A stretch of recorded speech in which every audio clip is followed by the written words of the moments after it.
Quero responder agora se Caleri pode voltar ao São Paulo em 2025. O atacante argentino completou nessa quinta-feira 6 meses desde a cirurgia. Ele, no dia 23 de abril, passou por um processo cirúrgico para correção de uma ruptura do ligamento cruzado anterior do joelho. Período de recuperação costuma ser de 7 a 9 meses. E o Caleri já está na fase de transição. Isso significa que o argentino já não fica mais no departamento médico. Ele deixou o departamento médico e tem feito uma série de trabalhos no campo, ainda sem a presença dos companheiros e também sem atividades com bola. Pergunta foi feita para um dirigente importante do São Paulo: o Caleri volta nessa temporada? A resposta: a chance é pequena, mas não dá para descartar. E não dá para descartar porque o Caleri tem feito todos os esforços para antecipar esse movimento. Não há pressa por parte dos dirigentes. São Paulo prefere ter o Caleri bem na pré-temporada, de olho em 2026, do que acelerar um processo colocando em risco a recuperação do atleta. O Caleri não pensa assim. O Caleri entende que precisa voltar a jogar até para ajudar o São Paulo. Até por isso ele continua fazendo tratamento em muitos períodos, muito mais do que qualquer outro jogador com esse tipo de lesão. Só para completar, vale a lembrança de que o São Paulo ainda faz mais 9 jogos até 7 de dezembro, data da última rodada do Campeonato Brasileiro.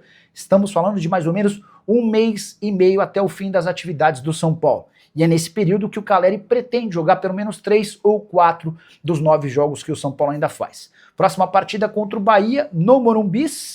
Depois o São Paulo visita o Vasco, recebe o Flamengo, recebe o Bragantino, visita o Corinthians, recebe o Juventude, visita o Fluminense, recebe o Internacional e se despede do Campeonato Brasileiro de 2025 contra o Vitória. Dentro do São Paulo há uma convicção de que só vale a pena acelerar esse processo se a presença do Caleri for decisiva, por exemplo, para uma classificação de Libertadores da América. Caso contrário, a opção dos dirigentes é por segurá-lo. Resta saber se eles vão conseguir convencer o Caleri a não jogar nessa temporada. E você, o que pensa sobre tudo isso? Use o espaço para comentário, não esquece de deixar like, de se inscrever no canal. Voltando ao jogo de amanhã, teremos reencontros no Morumbi, viu? Michel Araújo e Rodrigo Nestor vão para o jogo contra o São Paulo. O argentino foi vendido pelo Tricolor ao Bahia por 15 milhões de reais. Lembrando que o São Paulo comprou o Michel Araújo junto ao Fluminense praticamente no começo do ano passado, desse ano na verdade, né, por 10 milhões de reais e vendeu por 15, né, então teve um lucro de 5 milhões.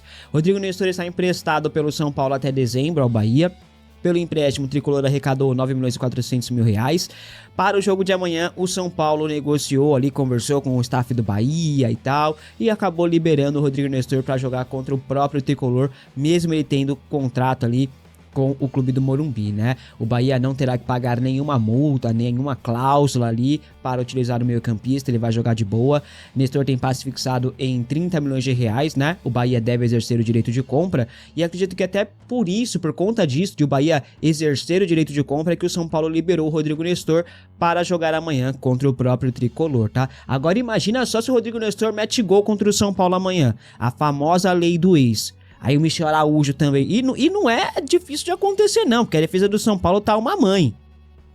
O time do São Paulo capengando. Então, eu acho que amanhã, assim como jogou contra o Mirassol, vai ser muito complicado. Vai lembrar que o Bahia venceu o Grêmio por 4-0. Foi 4 ou 5-0.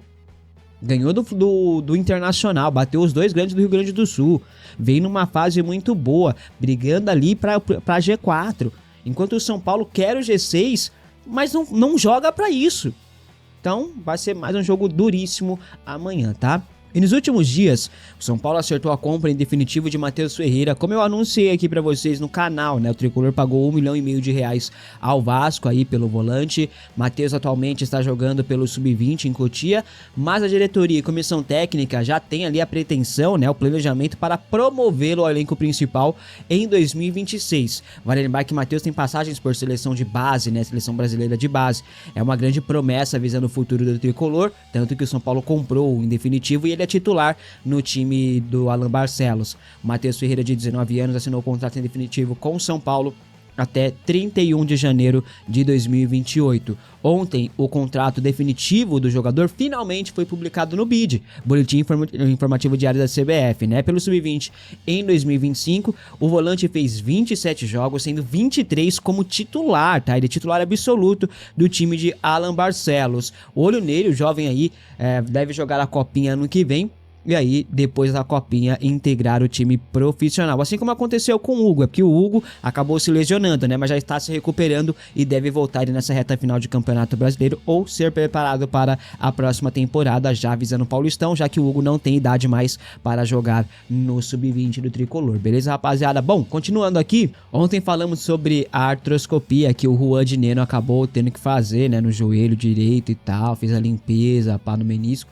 Já temos uma atualização em relação ao prazo de retorno do centroavante. O clube não estipulou oficialmente, né, o prazo de volta, mas, segundo informações da Gazeta Esportiva, o procedimento não é considerado complexo pelo departamento médico e o DM estima que em 20 dias o Dineno possa retornar às atividades normalmente.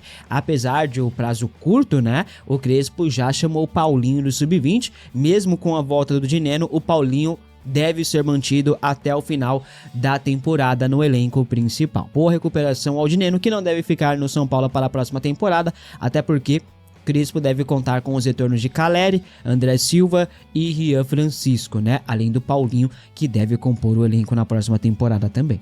Alguns atletas aí no São Paulo, no elenco atual, enfim, de contrato com o Tricolor, né? Uns com vínculo até o final deste ano, outros com vínculo até o final do ano que vem, né? O São Paulo paralisou todas as conversas que tinha e nem abriu conversas com outros, tá? A diretoria não avançará ou não abrirá negociações aí de renovação contratual antes de definir o planejamento para 2026. Quanto ao elenco, a formação deve ser centralizada nos medalhões do elenco. A reunião de planejamento será na próxima quarta-feira, no CT da Barra Funda. Contará com todos os diretores, com a comissão técnica, juntamente com o Crespo, né? E toda a movimentação do clube na próxima janela de transferências será ao redor de peças como Lucas, Oscar e Caleri, né? Também podendo ter nessa lista aí Luciano e Luiz Gustavo, ok? Em crise financeira, a estratégia da diretoria na próxima janela de transferências não vai mudar em relação a esse ano, tá? A diretoria irá atrás de oportunidades de mercado, aquele reforço pontual que não é para gastar dinheiro, né? Esse ano o São Paulo não gastou nenhum real em compra até aqui, em reforços, vai gastar no final do ano porque vai comprar o Enzo Dias. Ano que vem a estratégia deve ser a mesma, jogadores livres ou por empréstimo. A gestão já definiu que vai esperar a temporada acabar para depois definir saídas no elenco e o planejamento para reforços no São Paulo na próxima temporada. Nomes como Leandro, Dineno e Rigoni devem deixar o clube, todos têm contrato até o final deste ano e não vão renovar. O Luiz Gustavo também tem contrato até dezembro, mas pode permanecer caso ele aceite a redução salarial, como eu já falei aqui em outros vídeos, tá? Para você, o planejamento da diretoria tem mesmo que ser ao redor dos veteranos, dos medalhões do elenco tricolor? Comente aqui abaixo a sua opinião. Falando em veterano, Lucas Moura tá muito mal esse ano, né? Tá irreconhecível.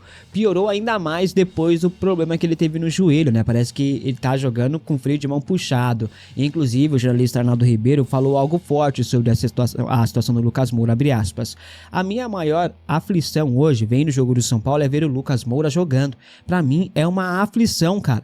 O Lucas, hoje, jogando, só dá contra-ataque pro adversário. É uma coisa aflitiva, cara. Eu acho que piorou com ele e Tapia. Estava melhor com o Luciano e Tapia. Mas é aquilo, vamos insistir um pouco. Fecha aspas, disse o jornalista, que ainda disse na aspas dele que o Lucas joga com medo, se protegendo, e isso atrapalha, prejudica o desempenho dele, né? Consequentemente, também prejudica o time como um todo. Hernan Crespo quer dar mais minutagem para Lucas Moura. A ideia é que o atacante recupere logo a confiança em campo, né? O Lucas deve ter uma sequência nos jogos aí como titular até o final deste ano. Amanhã mesmo ele deve ser titular contra o Bahia, né, novamente, assim como foi contra o Mirassol. E as informações de bastidores apontam que Lucas está sem confiança, né, rapaziada? E vem assim atrapalhando o seu rendimento dentro de campo. O Lucas, que tem contrato com o São Paulo até o final do ano que vem, há quem já peça a rescisão de contrato do camisa 7, pra mim eu acho besteira, eu acho que o Lucas ainda pode desempenhar, mas eu gostaria de saber a opinião de vocês. Você acha que o Lucas ainda pode performar no São Paulo ou acabou pra ele, vai pra Major League Soccer, lá nos Estados Unidos, vai pro México, vai pra não sei o que, Catar? Comente aqui abaixo a sua opinião. Giuliano Galopo e Rodrigo Nestor farão Júlio Casares e sua corja comemorarem igual malucos, né? A dupla deve ser vendida ao final dessa temporada. Aliás, o Galopo já atingiu a meta estipulada no contrato, que aciona a cláusula obrigatória de compra do River Plate. Então o River Plate será obrigado a comprá-lo em definitivo, assim como o Enzo Dias atingiu a meta aqui no São Paulo e será obrigado o São Paulo a comprar o Enzo Dias em definitivo, né? O Rodrigo Nestor tem meta simples também de ser atingida, mas ainda não se falou se ele atingiu a meta ou não. Contudo, a expectativa é que o Bahia compre o jogador em definitivo. Com isso, as duas vendas farão o São Paulo ultrapassar a marca de 300 milhões de reais em vendas em 2025, né? Uma marca gigantesca, mesmo o São Paulo vendendo muito e vendendo mal, né? Muito mal também. Atualmente, o São Paulo arrecadou 274 milhões e 300 mil reais em vendas até aqui, né?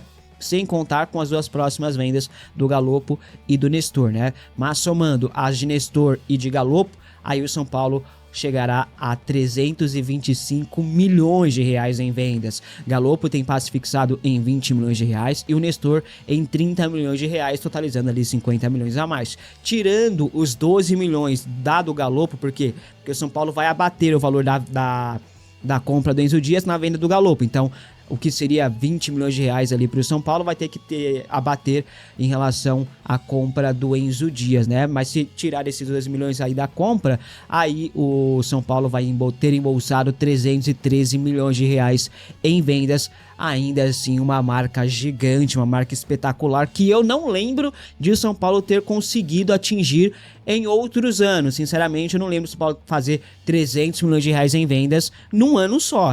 Eu não lembro. Se você lembra, comente aqui abaixo aqui pra gente discutir, tá? Lembrando, vendendo e vendendo muito mal, não só a Joias de Cotia, como também outros jogadores. Pô, vendeu o Michel Araújo por 15 milhões só, pagou 10. Vendeu o Wellington Rato por 5, pagou 5. Então, vendeu muito mal. Aí se for falar da Joias de Cotia, então, aí é uma loucura atrás da outra. Mas, para 2026, a diretoria deve adotar a mesma estratégia em relação a vendas em relação a esse ano, né? A mesma estratégia adotada neste ano deve ser adotada na próxima temporada. A meta deve ser pelo menos 150 milhões de reais em vendas, chutando baixo assim o que eles vão colocar no orçamento. Só que o São Paulo adota duas estratégias, uma para caso consiga se classificar para a Libertadores e outra para caso não consiga se classificar. E se o São Paulo não conseguir se classificar para a Libertadores do ano que vem, aí a meta de venda deve aumentar e aumentar muito. Vai ter que chegar nos 180, 200 milhões de reais de meta orçamentária. Isso só para atingir a meta ali, tá? Porque para fechar com superávit, aí vai ter que fazer aquele feirão de novo, né? E aí já sabe o que vai acontecer na próxima temporada. E a pergunta que, com toda certeza, muitos de vocês vão fazer aqui nos comentários é: para onde então tá indo todo esse dinheiro que o São Paulo tá arrecadando? Que sempre vende, fecha parceria daqui, patrocínio de lá, e mesmo assim atrasa salário, atrasa imagem, tem déficit, tem recorde de déficit, recorde de dívidas. Eu também gostaria de saber, né? Eu não tenho essa resposta para dar para vocês, infelizmente. Mas São Paulo tá aí, ó, batendo recorde de dívidas, recorde de não sei o que. Eu acho que desse ano em relação a vendas talvez seja recorde de vendas também, né? Mas não sei, a gente tem que... Eu vou puxar aqui direitinho pra ver se realmente é recorde, mas eu não lembro de São Paulo ter feito mais de 300 milhões de reais nos últimos anos, não. Pelo menos enquanto eu tô fazendo vídeos aqui no YouTube há 8 anos, eu não lembro de ter noticiado nada parecido com isso, né, rapaziada? Mas enfim, não adianta nada você vender bastante, você arrecadar muito com vendas e gastar rios e fios ali com futebol. São Paulo teve arrecadações espetaculares com vendas, mas o gasto com futebol também ultrapassou. Então não adiantou nada vender muito. Por isso que o São Paulo vai ter que fazer mais vendas esse ano. Ou seja, o São Paulo deve ultrapassar os 350 milhões de reais em vendas, beirando os 400 milhões de vendas. Por quê? Porque o São Paulo precisa vender pelo menos mais 1 ou 2 jogadores até o final deste ano ainda. Então teremos mais vendas e o São Paulo deve ali aumentar ainda mais os valores em relação a vendas neste ano, tá? Fala pessoal, estamos aí com atualizações importantes do São Paulo. Se inscreva e ative o sininho para receber mais atualizações do Tricolor. Deixe seu like, que é muito importante para o crescimento do canal. Utilize o espaço aqui embaixo para registrar sua opinião. Ficamos por aqui com mais esse giro de notícias. Um abraço e até o próximo vídeo.